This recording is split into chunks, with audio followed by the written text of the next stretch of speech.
Hey guys, today's tutorial is going to be a very basic setup and rundown of Garmin Echomap series and Ultra series units. This is going to cover after the install and get you up and running and out on the water as quick as possible. Alright, first thing, let's cover the general screen overlay of these and the screen itself. It is a button assisted touchscreen, meaning it's got some buttons here that assist everything that you can do on the touchscreen. These are really nice when it's cold outside, you got gloves on. You don't have to take the gloves off to do certain things. You got your power button, your plus or minus sign, which allows you to zoom in and out, change the range on certain sonars, and also these 4 keyed buttons, which can store screens as shortcuts that we can jump around to very, very easily. You'll notice there is a flap on the front of these, and that little slot right there is where you can put in a micro SD card.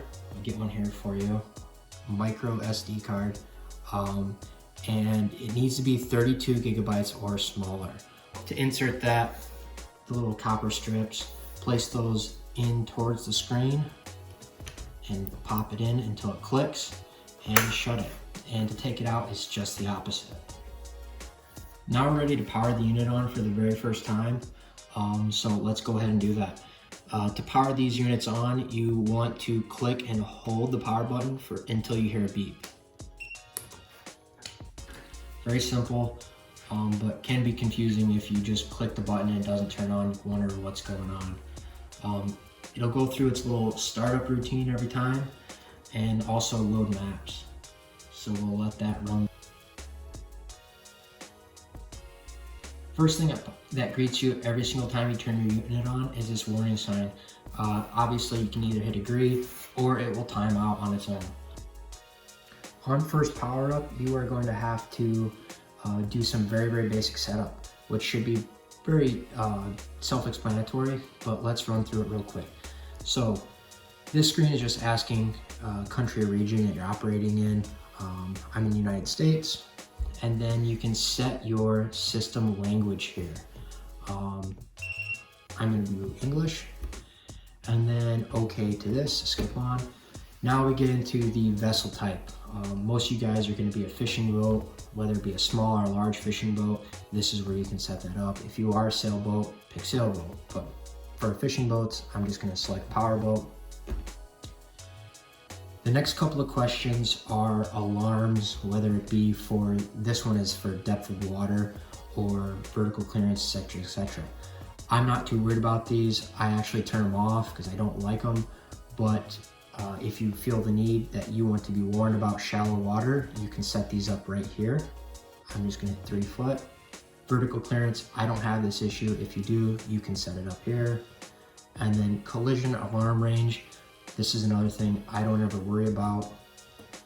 And again, you can change all these later on.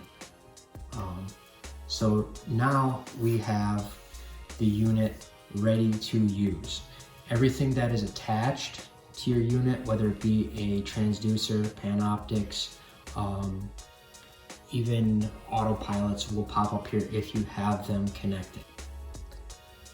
Once you go through the initial setup, you're going to be greeted by the home screen. I've got this unit placed in what's known as simulator mode, just so we can kind of run through some simple stuff without actually being on the water today. But this is the home screen. This is as far back as you can get. And the first thing you'll notice is you have this menu bar across the bottom. This allows you to do several different things right from the home screen. You can access all your stored waypoints, tracks, and whatnot by hitting your navigation info, as well as other things in here. Play around with it. It's very, very user-friendly.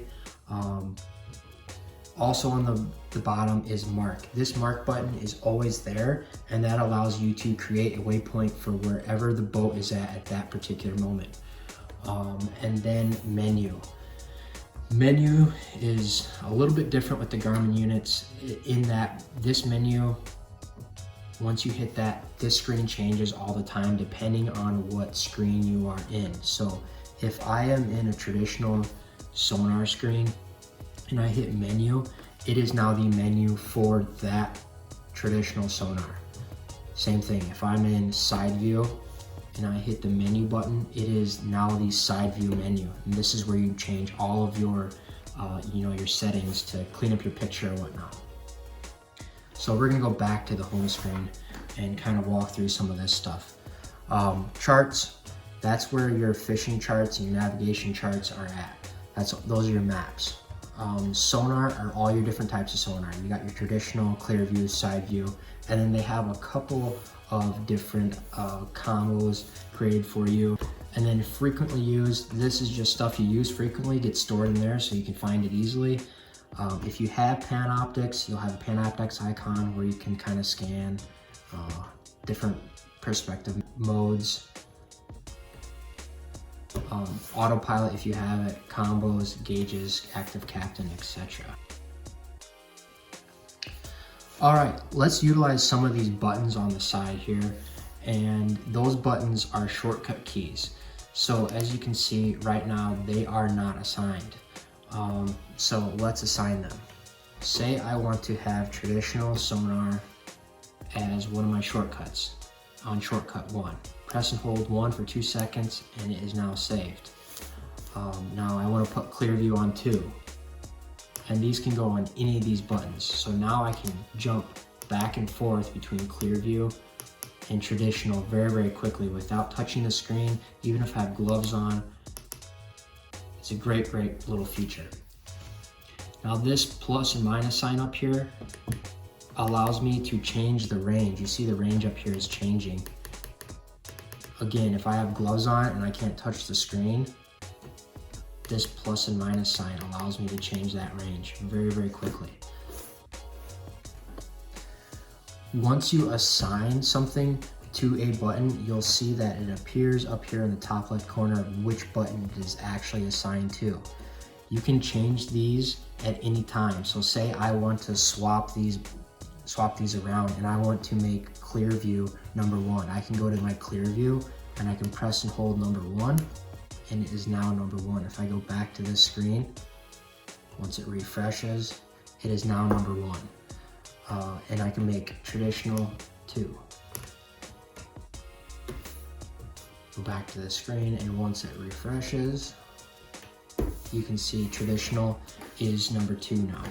And you can fill these up. I mean, you have 4 options. You can do whatever you want with those. We've already covered what these will do, but there is a cool function that is on the power button. If you just press it once, this will pop up. Now, right now it's in simulator mode, and so it has some of these options. You most likely won't have a lot of these options, but you can disable all your sonar. So say you are bringing your transducer that's connected to a trolling motor out of the water for a really long time and you're worried about it overheating or whatnot. You can go in here and just hit disable and enable sonar. You can lock the screen, or the backlight can be adjusted here. You know, if it's dark out and you don't want to have it as bright, you can adjust your backlighting right there. And you can also do color modes. So this normally is set on auto, and that will just change from a nighttime color scheme to a daytime color scheme automatically.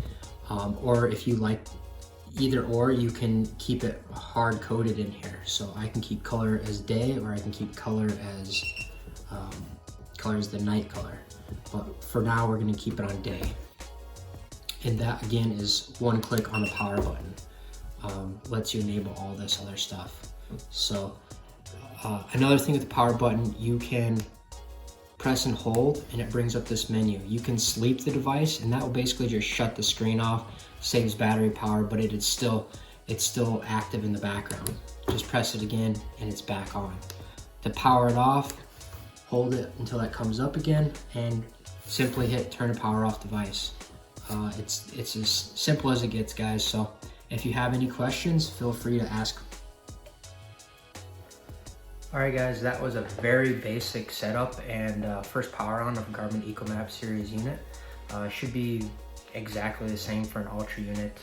If you have any questions, please leave a comment and I will try to answer those for you. If you liked, please subscribe. I hope to continue to do this and answer some typical questions that I see, as well as show very much more in-depth videos as far as, you know, getting the best side imaging pictures possible, down imaging pictures possible, how to install these units, everything. I'm going to try and cover it all. So subscribe, and I can't wait to see what the future brings. Thanks.